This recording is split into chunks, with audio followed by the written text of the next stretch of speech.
안녕하세요. 어수강 수학의 어수강 선생님입니다. 자, 오늘부터 수학의 구조라는 이름으로 특강을 진행할 텐데요. 왜 수학의 구조에 대해서 알아야 하는지 먼저 간단하게 설명하도록 할게요. 여러분이 몸짱이 되고 싶어서 운동을 하는 상황을 생각해 볼게요. 피트니스에 등록해서 힘닿는 대로 열심히만 운동을 하면 어떻게 될까요? 물론 운동 효과가 있을 수도 있지만 잘못하면 운동 효과가 없을 뿐 아니라 다칠 수도 있습니다. 반면 여러분들이 PT를 받거나 유튜브를 통해 인체의 구조와 운동의 원리에 대해서 알고 운동을 한다면 훨씬 더 재미있고 효과적으로 운동을 할 수 있겠죠? 저는 수학 공부도 마찬가지라고 생각합니다. 아무 문제집이나 사서 열심히만 공부한다고 했을 때 공부가 될 수도 있어요. 그렇지만 자칫 잘못하면 공부 효과도 없을 뿐만 아니라 흥미와 자신감을 잃게 될 가능성도 높습니다. 마찬가지로 수학의 구조와 원리에 대해서 알고 공부한다면 운동과 마찬가지라는 얘기겠죠. 수학의 구조와 원리를 알고 공부한다면 훨씬 더 재미있고 효과적으로 할 수 있을 것 같아요. 그래서 수학의 구조에 대한 특강을 진행하고자 하는 겁니다. 자, 수학의 구조는 다음과 같이 7개의 주제로 진행이 될 거고요. 오늘은 집합에 초점을 맞추고 함께 공부해 보도록 하겠습니다. 자, 그러면 제일 먼저 집합이 무엇인지 알아야겠죠? 집합. 우리는 대상이 분명한 모임을 집합이라고 합니다. 근데 어떤 모임이 집합이 되려고 하려면 이 두 가지 점에서 분명해야 되는데요. 첫 번째는 어떤 대상이 주어졌을 때 그 모임에 속하는지 속하지 않는지가 분명해야 됩니다. 이를 집합의 언어로 표현하면 원소인지 아닌지가 분명해야 된다라고 이야기할 수 있을 것 같아요.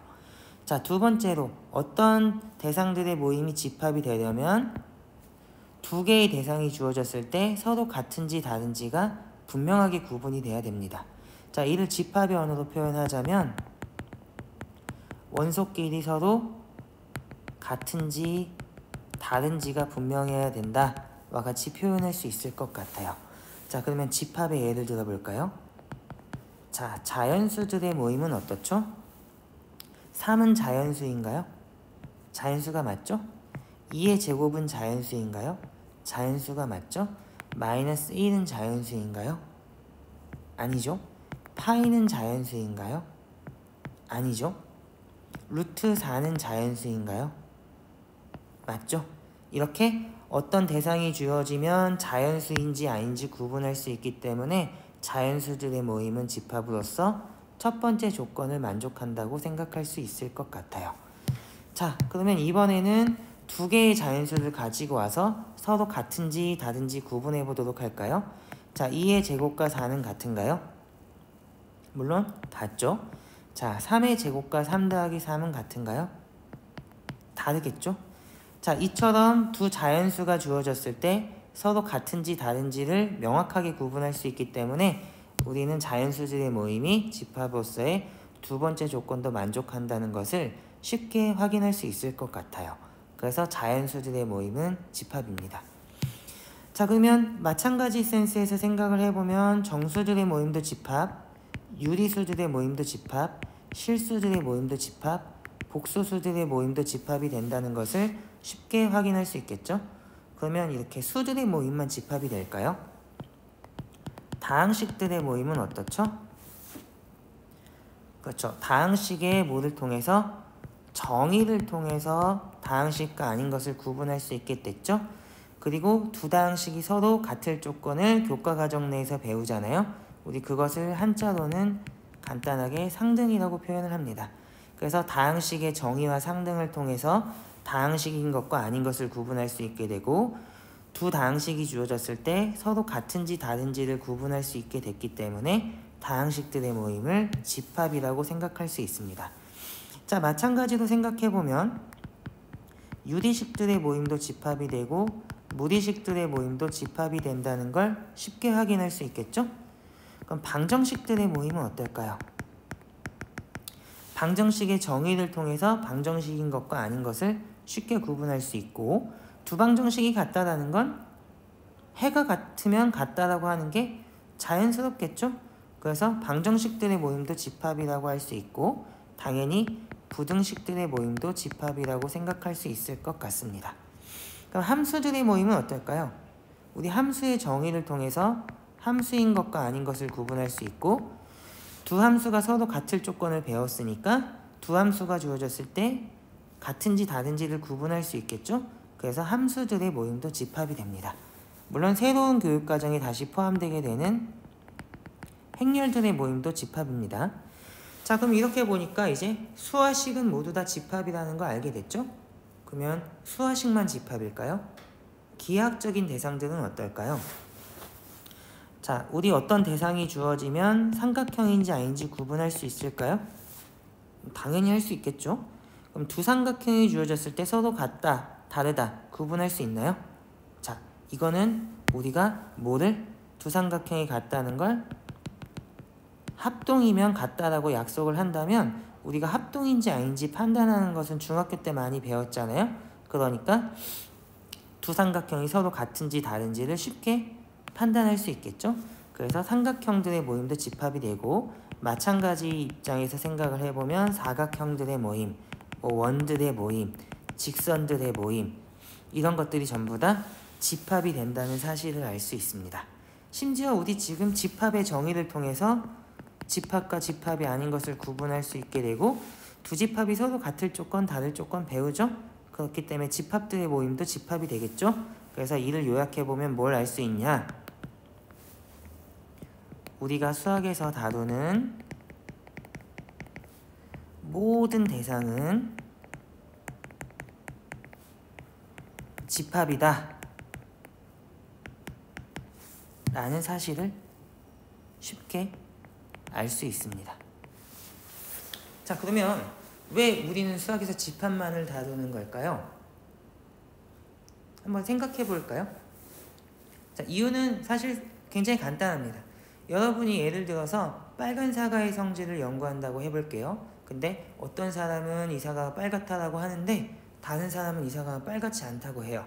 왜? 보는 사람마다 빨갛다에 대한 기준이 다를 수 있잖아요. 이런 상황에서 빨간 사과의 성질을 명확하게 연구하는 것이 가능할까요?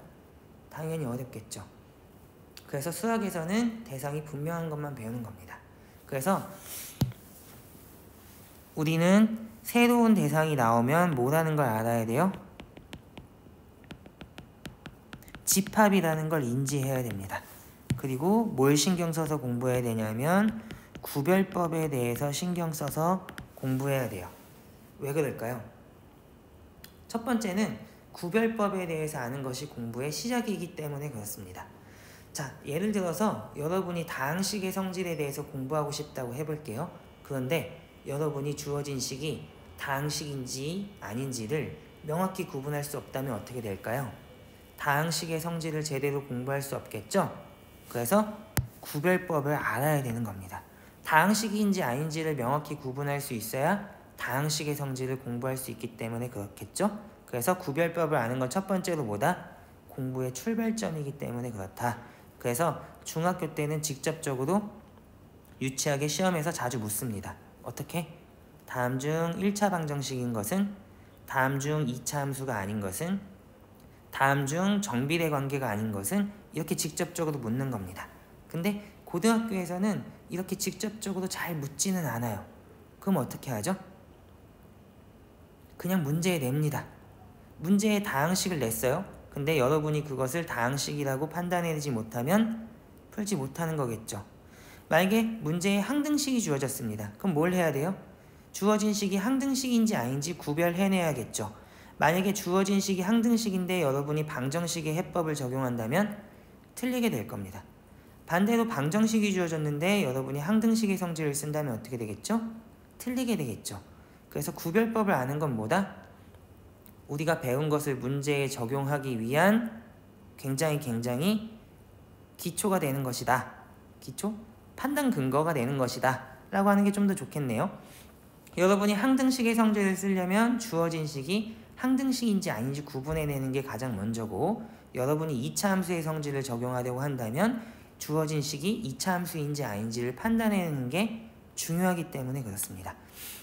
자, 그리고 두 번째로는 뭘 신경 써서 공부해야 되냐면 새로운 대상이 나오면 기존의 것과는 분명하게 구분된다는 거잖아요. 그래서 기존의 대상과 비교하고 대조해서 공부해야 됩니다. 여러분이 고등학교 1학년에 입학하면 복소수를 처음 배워요. 교과과정상에서. 그러면 한번 생각해 볼게요. 선생님이 복소수를 가르치고 나서 실수의 성질과 똑같은 성질만 시험에 내실까요? 아마 그렇지 않을 겁니다. 당연히 실수와 복소수를 비교 대조해서 정확하게 알고 있는지 묻는 문제를 시험에 내시겠죠? 근데 이게 시험에 나오기 때문에 중요한 게 아닙니다. 중요하기 때문에 시험에 나오는 거예요. 왜 그런지 조금 구체적인 예를 들어서 한번 살펴볼게요. 자, 우리 수학에서 방정식을 푸는 게 중요하다는 데는 이견이 없겠죠? 자, 그러면 이와 같은 1차 방정식을 생각을 해보겠습니다. 자, 자연수 계수 1차 방정식인데요. 자연수의 집합 내에서 해를 가지나요? 그렇죠? 해는 x는 2이기 때문에 자연수 집합 내에서 해를 가지게 되겠죠? 자, 그러면 이번에는 이 상수의 순서를 뒤바꿔 볼게요. 위치를 뒤바꿔 보겠습니다. 자, 분명히 자연수 계수 1차 방정식인데 자연수의 집합 내에서 해를 가지나요? 가지지 않죠? 근데 여러분이 방금 전에 뭐라고 했어요? 방정식을 푸는 게 수학에서 굉장히 중요한 문제라고 했잖아요? 근데 자연수 집합 내에서 해를 갖지 않습니다. 그럼 어떻게 해야 돼요? 해를 가지도록 수를 확장해야겠죠? 그래서 수학자들은 수를 정수로 확장을 합니다. 자, 그러면 여기서 한번 생각해보고 할게요. 자연수와 정수의 성질이 모두 다 똑같다면 자연수 내에서 풀리지 않던 이 방정식이 정수의 집합에서 갑자기 풀리는 게 가능할까요? 당연히 아니겠죠? 그러면 뭘 알아야 될까요? 자연수와 정수는 어떤 성질이 같고 어떤 성질이 다른지, 그리고 그 성질들에 의해서 기존의 자연수의 집합에서는 풀리지 않던 이 방정식이 어떻게 풀려나가는지 알아야 되는 겁니다. 왜? 그것이 중요한 학습 목표이기 때문에 그렇습니다. 자, 그러면 조금 더 예를 들어 볼게요. 자, 이렇게 식을 바꾸면 이 1차 방정식은 정수계수 1차 방정식인데 정수의 집합 내에서 해를 가지나요? 가지지 않죠? 그래서 이 방정식이 해를 갖도록 유리수로 수를 확장하는 겁니다. 그러면 정수의 집합과 유리수의 집합이 어떤 성질이 다른지, 그리고 그 성질에 의해서 기존에 풀리지 않았던 이 방정식이 어떻게 여기서 풀려나가는지 알아야겠죠? 왜 그렇죠? 그것이 중요한 학습 목표이기 때문에 그렇습니다. 자, 그러면 유리계수 내에서는 1차 방정식은 사실상 끝이 나거든요. 그러면 2차 방정식으로 가야겠죠? 자, x제곱은 이와 같은 2차 방정식이 유리수의 집합에서 해를 가질까요? 안 가지겠죠? 그래서 수를 어디로? 실수로 확장을 하는 것이고, 자, x제곱은 마이너스 1과 같은 방정식이 실수의 집합에서 해를 가질까요? 안 가진다는 거 이미 잘 알고 있죠? 그래서 수를 어디로 확장합니까? 복소수로 확장을 하는 겁니다. 그렇다면 실수의 집합에서는 해를 갖지 않던 이 2차 방정식이 복소수에서 해를 가지게 되는 거잖아요. 그러면 실수와 복소수의 어떤 성질이 같고 어떤 성질은 다른지, 그리고 그 성질들에 의해서 기존에 풀리지 않았던 2차 방정식이 복소수의 집합 내에서는 어떻게 풀리는지를 알아야 되는 겁니다. 왜? 그것이 중요한 학습 목표이기 때문에, 그리고 학습 목표이기 때문에 시험에 잘 나오기 때문에 그렇습니다.